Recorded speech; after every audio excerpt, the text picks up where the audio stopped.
போர்க்குலமே வடவர் வேறறுத்த தென்பாண்டி மரக்குலமே இமயத்தில் வில்லெழுதிய சேரன் குல தோன்றலே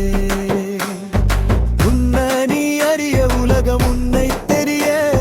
முன்னை செய்திகளை தொகுத்து உரைக்கின்றே பொன்னி பொங்கி வர பொருணையாடி வர